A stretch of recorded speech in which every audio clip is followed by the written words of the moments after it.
Just a question. Both of you had this remarkable consensus on 1x, which was magical.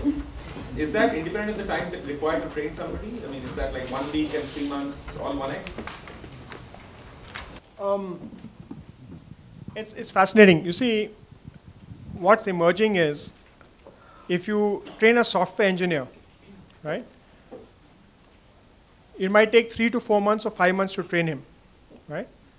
But his salary, okay, is similarly higher, right? It may not be 1x, but he is intelligent enough to perceive that the value is there, right? Career value, and he'll be willing to pay for it, right? It typically, we were talking at BOP and the entry level. 1x works like magic, and you saw the morning presentation where he presented the skill pyramid. I think this was Dravid. 90% of the people are at the 1x level. The balance are easy. I mean, that's easy. For example, I think, Captain, you had this high-cost training for welders. How long does it take? 50 to 60% cost of consumables in a training. No, time of training. Time of training, 4 months. So how do you price that? That is an example I was worrying about. So actually, I don't have the welding slide here. What we are trying to do in welding is to reduce the cost of training. So we are actually promoting the development of welding simulators, which will reduce the cost of training and reduce the cost of consumables, right? So that's the other way of actually looking at it. There is one very interesting simulator even in the Foreman Training Institute in Bangalore. L&T has other simulators. So driving, you learn on a car, right? Nano is 1 lakh, but a driving simulator is 5 lakhs. If you can produce a car at 1 lakh, why can't you produce a driving simulator? So NSDC has a funding for this, separate funding, grant-based, risk-sharing model for technology innovation. So we're not only funding training providers, we're funding content development, we will fund assessment models, as long as they're sustainable. We have a very interesting program at Disability, and we have a not yet satisfied customer here, but we will get around to that later. Yeah, you do welding, yes, yeah. They do welding, by the way, but they do MIG welding. I mean, CO2 welding. So actually, if you look at it, we do only hard trades. NIT does only blue collar trades. And construction, for example, L&T runs a 3-month course. We've done it in 1.5 months. See, basically, the idea is twofold. One is it's budget-driven training. So take 1x and work backwards. Point number 1. Point number 2, all of these trades, how much ever you train offline, it's like driving, right? Once the guy has learned gear changing, braking, how much ever ISB mein ghumega till he goes to the real Somajiguda, he'll really know what it is. So unless he joins the job, that's where the real learning is happening. So what we are doing is, now we are doing 1.5 months with our end. We are giving a 2-week on-site training where they don't get wages. The employer is giving him a chance, and once he hits the semi-skill level, he takes him into production, and that's where the real learning happens. So fundamentally, you're preparing him to learn on the job. That's the kind. So there's a very interesting model of Madura courts and versus ILFS.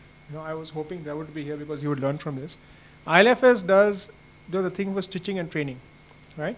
So their test is finger dexterity, color blindness, and stitching in a machine in a straight line. Madura court's test is they give that person two pieces of cloth and a machine, and says, please stitch this as fast as you can. And what they found is that the rural women who are trained for this have dexterity, is not the issue. The issue is they're scared of machines. So by the speed of stitching, right, they can actually evaluate who the people can learn in 1.5 weeks rather than 6 weeks. So they've compressed the training time with the same outcomes. I mean, it's a fascinating model, and that's all striving to this 1x. But the 1x is a return on investment tomorrow. 1.2x you can get in 1.5. It's like takes time to convince. 3x a little more difficult. Beyond 3x it does not work. So just to continue on this welding point that you've raised, you're absolutely right about the simulator. But then incidentally, simulation is okay if a person is going to do a particular type of welding in a particular industry. It doesn't work if you're training welders, because then he needs to know multiple types of welding, working on multiple types of metals, and therefore the consumable cost will be high. So therefore, if you go to the shipbuilding industry, for example, he has to know multiple types of metals. Ships are made out of aluminum, they're made out of steel, different grades of steel. That's it. Yeah, see, actually, I think, see, that's been one problem with most of the training programs. You know, we don't want to go modular. We want to train people for everything under the sun. He may go to a shipbuilding industry, he may go there, he may go there. And unless, and that's the perspective actually, so probably first locate the employer. Work backwards and see, okay, is it 2 months training program, 1.5 months training program, 15 days training program. Instead of in general training people and then looking for positions, you know. So what I just wanted to add there was that, see, we kept this 1x in mind and we actually worked backwards. So whole innovation is around this. What do we do so that we don't cross 1x? And then solutions keep emerging. You know, you meet failures, and but if you don't keep that target, the whole thing doesn't happen. So actually, modularization perhaps could be one way out. Let me give you a live example. I was invited to the Maritime Summit in Delhi to speak to all these people. The on board and all is regulated very heavily. This was not regulated, and there were 3 chairmen of shipyards. I said, it is your problem. It is not our problem. You are looking for a guy who will be able to do things 10 years from now. But you don't realize that if he doesn't use that skill for 2 months, he's forgotten it. So if you can recruit for the job he's got to do, and then send him back for 3 weeks for upgrading for another job, you can actually get many more people onto your, and they all said, wow, how can we do that? So I explained to them the concept of Sector Skill Council, how you need to do certification, how you need to do that. And these guys have held 4 meetings with us because they know now that's the only way to do it. So we have to educate the people because they're used to something else. You know, they're used to the ITI product who comes out of 2 years and supposedly knows everything to do. You know, we got to change it. The biggest challenges in the skills space are twofold. Changing the mindset of the employer, whether it be in the organized or unorganized sector. And second is a social engineering problem which you need to solve to change mindsets of the people that you are, that they need to look at this a bit differently. So it's, you know, it's a soul which you need to use the social engineering, and it's a suit where you need to actually convince the employer.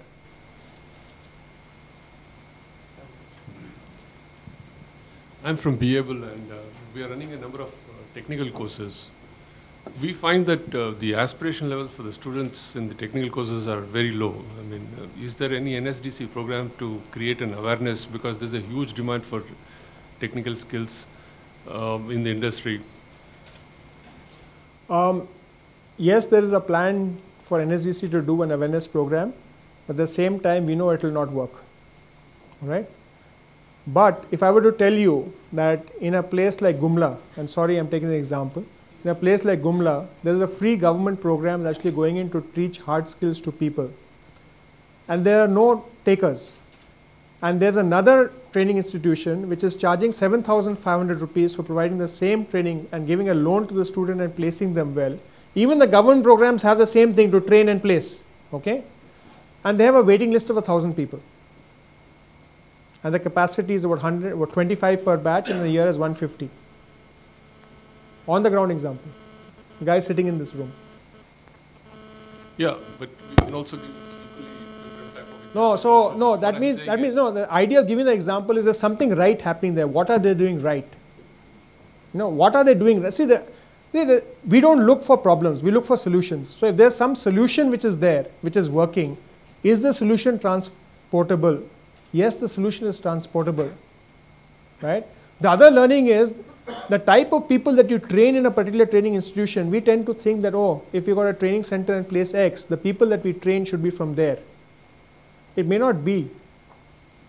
It may not necessarily be.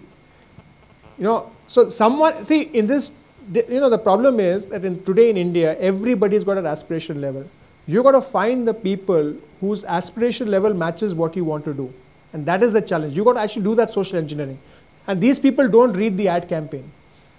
You know, they can't read a poster. So you need a different type of a communication campaign going. You know, a lot of people are criticizing us for taking time in a communication campaign, because we don't want to spend crores on an advertising campaign. Rustom ji in Bombay bought out advertisements for 15 lakhs of rupees to get construction workers. They got 5 candidates. So, it's a challenge. So we are trying, the answer to the question, yes, we are doing that. And we will actually be calling another meeting like this of all the people who want to interested to contribute what works. I think Mr. Kalra said that they've cracked the sourcing problem, right? So we would like to take that, invest money in replicating that model, and that's the social marketing campaign that we like to follow, rather than advertisement campaign. We'll do it. We'll do the advertisement campaign. It'll be launched in April 1. If the guy is happy, you don't next batch is automatic. Referrals work better. Reference only works, nothing else works. So Actually, the focus is all on retention. It's not even training. The game is actually post-training. That's where the game begins. That's where the game ends. Rest is all automatic. Even we did a study. Awareness campaign is required for the first 2 classes. After the depends on your quality, it depends on your placement. Even at ISB, we did a study of mapping the aspirations of students, where we just asked them after leaving the job till the time you reached your current job, what has been the journey. Most of them have come through either friends and family or their networks of previous jobs. And there are the concentrations of people from one particular geography. So idea is that if you can get your first few batches out nicely, they'll get you more and more students to come in. In fact, we went to Rajkot and the hospitality industry there. You ask them, how do you hire? Then we just call our current staff and ask them, get your friends, they'll get us 100 friends in a day. So that's how it works. So I think rather than going and seeking, I think if through networks, if we can attract more students, I think it will be much better. So one of the another examples is that they partner NGOs to actually do the recruitment and give them a success fee based on the person retaining his job for a certain period of time. That puts a separate type of dynamics and pressure on the NGO rather than just getting a place and filling the classroom. And it's not very big money. It's 300 rupees, 500 rupees. And I think one of the loan models again is very exciting. They give a loan to the student and say, you please pay back the loan to us, not because we want the money, but you find another student who can use the same loan. So he goes from a kind who's taken a loan and a debt from society to actually helping somebody else.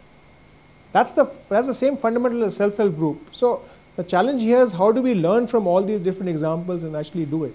Learnings are there. It's fascinating. I think, for me, this has been a great learning period because every day I learn something new. And one of the things I want some good educational institution or someone to do is to document these learnings and actually spread it all around, because that's the challenge. You should write a book. Any more questions? Well, I'm just wondering, clearly, no one argues, no one in this room, I would think, would argue with the mandate and just how well you've embraced this mission. And, how we're also, as part of the ecosystem, trying to sort of play our role. But I'm just wondering, from your whole story of success, it's in little pockets, in little places, doing a very local kind of thing. And, then I guess the challenge is to how do you make that small thing scalable. I'm just wondering, of this 150 centers, how many of these work like each other, or are they really very different? You've had a history of being in 150 places, you've developed a local community, you've actually had the time, you started in '96, and I agree the switch is a great accomplishment. But some of the local ingredients, were there. Now, could you use this to become 1,500 centers, you think? Or will you still have to play the journey of setting up one center, learning the local lesson, getting it right there, etc.? So I'm wondering, the scalability is the question. Off and on we have expanded, contracted. So there were, for example, times we were in 300 centers. Essentially, and then of course that was free. We are still struggling with first making these sustainable and then moving beyond. But essentially, what our experience then was that scalability is, it's not a different mantra every time. There are some set of basic things that we need to do everywhere, right? For example, see, for us, essentially mobilization is done by the team that trains, the local team, right? So this is something that we found works. right? And so this is one common principle we followed everywhere. And then similarly, placement happens by the same team who trains. And this is something we followed everywhere. So I don't think the variables will be so different that, every time you'll have to figure it out. Having figured it out, I think then it's only a matter of investment, right? So capital coming in without any color and driving this, and then your fundamentals being right? So you're not running after something different, you're running after what you said you would run after. So I don't know whether I've answered your question. No, I think what you said is it is scalable. Yeah, it is. It is scalable in the way, despite the fact that 150 different practices, there's a core that you could use. True. So Mahesh, the interesting part is, what he said is there's a process, right? Once you get the process right, you can't reinvent the process every time. So you need a set of processes, right, which lead you to solutions. The solution may be different for each center, right? There are two things going to happen, despite what he said. You're actually going to, in every center, you're going to have a saturation of skills or a saturation of people. So if you come to any two of the things, the answer to solve that problem is different. And it doesn't mean that it'll only happen after a certain period. It can happen in 6 months. It can happen in some time, right? So you should not be wedded to your centers, right? In fact, all our centers are mobile centers. Right. So it takes us 3 days to shift a center. 10 kilometers away, 15 kilometers away, and we move on. You've got to take the training to the people. Sorry. Yeah, please. No. That's fine. You take the training to the people. Yes, so, sorry. I was just going to add to his comment. We have 35 centers, and each one is with a partner NGO. And as you said, within a year and a half, we saturate a region. These are all rural centers. And because of the low infrastructure cost and the part, we can fold our tents and open them somewhere else and get going. So that's been very flexible and very useful for us. In fact, it will be a fatal mistake to set up something called as a permanent center, which our ITIs did, and I think they're struggling today to probably, break even. They're going to try and replicate again. Last couple of questions. So are you working on any proposals where you are actually rating the training centers that you are encouraging? Because how do, for example, if I'm from industry, how do I ascertain the quality of the worker who is coming out of those centers? For example, somebody who is doing 2 weeks of training vis-a-vis somebody who is going through, for example, 3 months of training. Yeah, so the way we're doing it is we're not taking responsibility for this. We are letting the employers take responsibility for this through the sector skill councils. Right? They will do the competency framework. See, everybody gets skills for a particular job, right? Which actually, it was articulated very well there. And the training organization trains for a particular job, right? And there's no pass or fail here. There's only a pass, because a welder either welds 100% correctly all the time. No industry is going to take a welder who only welds correctly 60% of the time or 90% of the time. You're into 6 Sigma quality levels and all that. So the problem is that industry has lost faith and trust in the system. The government has lost faith and trust in industry. How do you rebuild this trust going forward? So you've got to take things out which the government was doing, the industry was doing, and get a kind of alignment. And the best way is that if it doesn't work in the whole economic situation, at least the 150 million that NSDC is doing, we want to do that and show that it works. And what does it need to tweak? For example, the sector skill councils in UK and Australia don't give the certification. Here we're saying, no, we want the certification within the council, right? They're not going to develop training packages, because in India, the response to training packages and curriculum is that the question is slightly outside the curriculum. It may be a job requirement, but the parents will say this is outside curriculum question. So, why do it? A lot of pressure on NSDC. Please develop content, put it on the net. We are saying no. We will only put competency requirements, occupation standards. Let the people be certified here.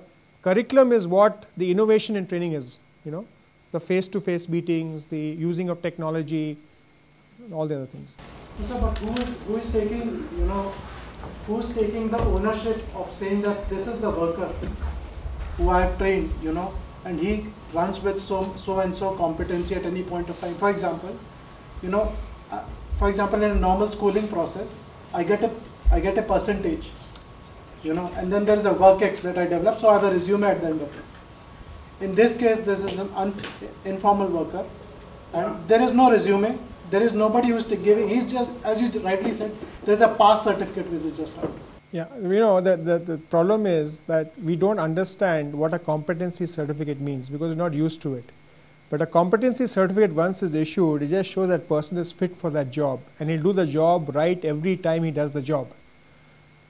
And I said, I'm going to write off the first 3 years, and I didn't explain it.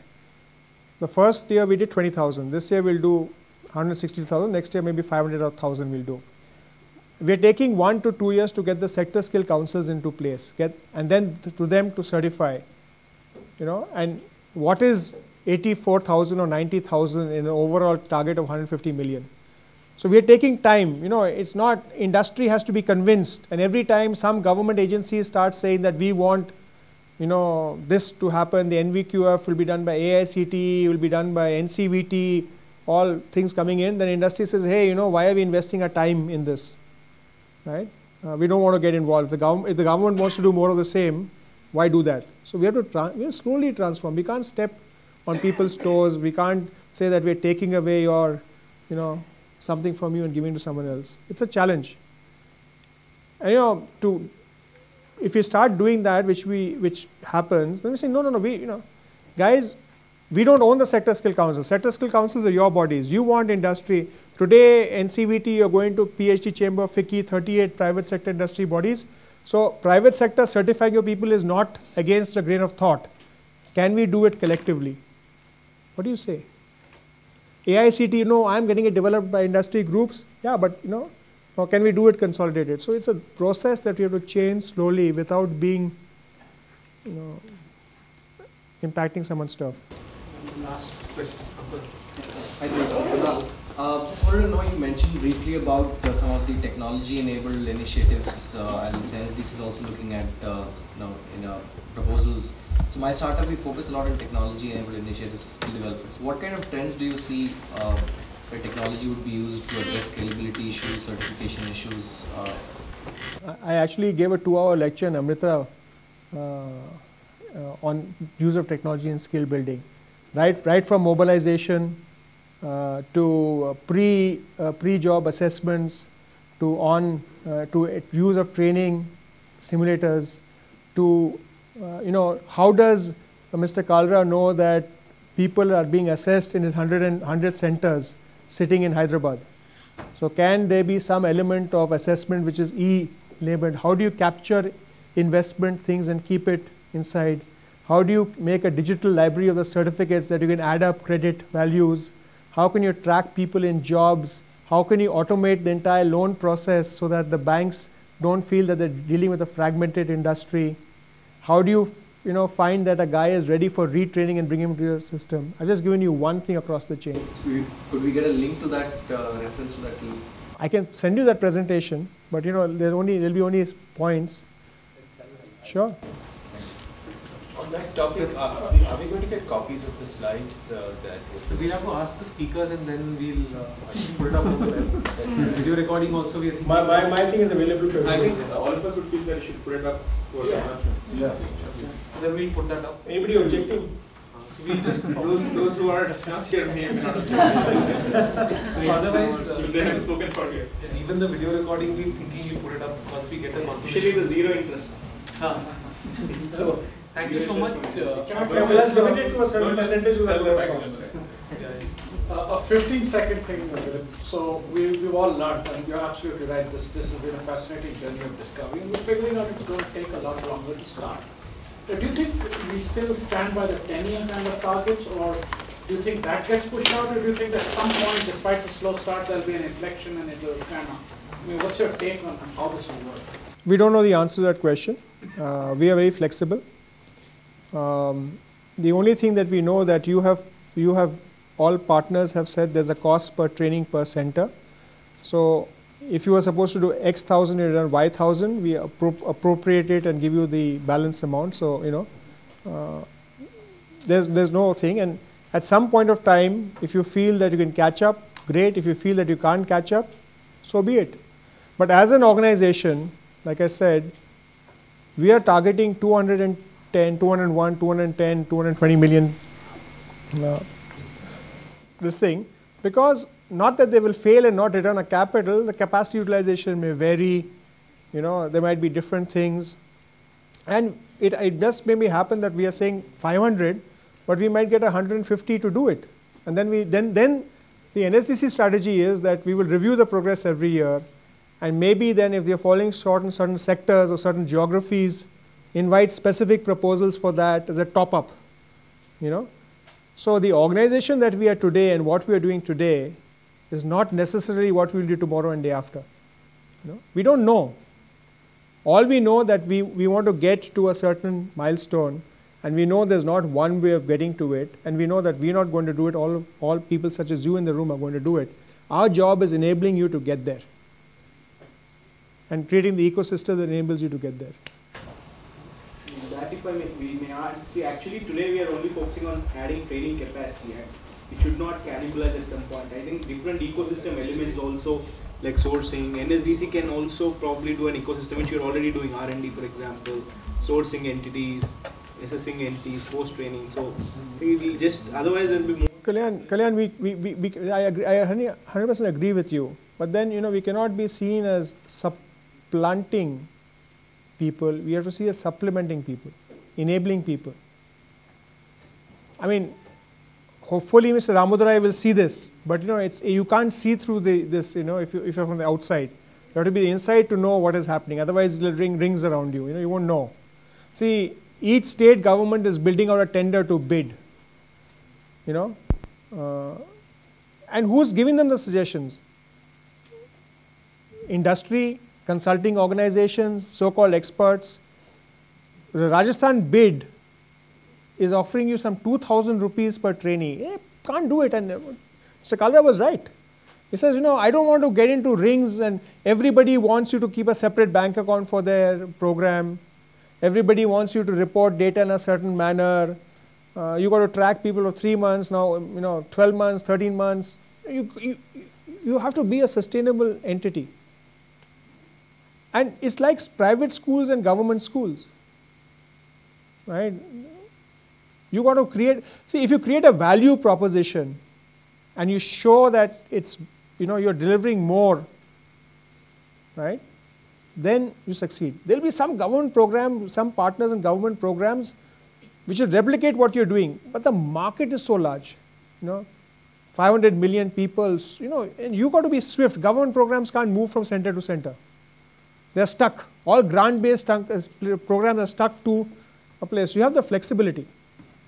When we are doing this, everybody, I mean, Prime Minister's, and this is not for recording, you delete it from the video also. Prime Minister's Council said that NSDC has to go to every state government. Chairman actually wrote a note saying, didn't say that. He said that the partners who promised to be in every state government, we will ensure that every state will actually go to that state. We got the minutes changed. I mean, the notice came yesterday. I mean, that the paragraph has been changed. You don't know what mindset it takes to change a Prime Minister's Council's minute, which has been approved by the Prime Minister. But that's what you got to do. You got to change mindsets. We are really obliged to the PMO for agreeing to the chairman's suggestion. I didn't even know he had made the suggestion. But that's the mindset change we're going to bring about. You need flexibility. What we're telling the government programs also should be flexibility. For those of you who were there when the Ministry of Urban Development was there, no government can give you more than a 3-year commitment. You heard that from Dravid. 14 crores, 15 crores, 8,000 people. Thank you so much, Dr.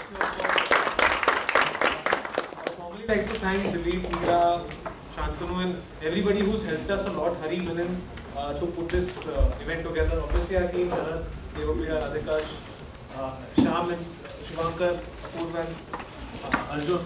Everyone's been really cooperative, and I hope this session was useful. We'll try and keep such short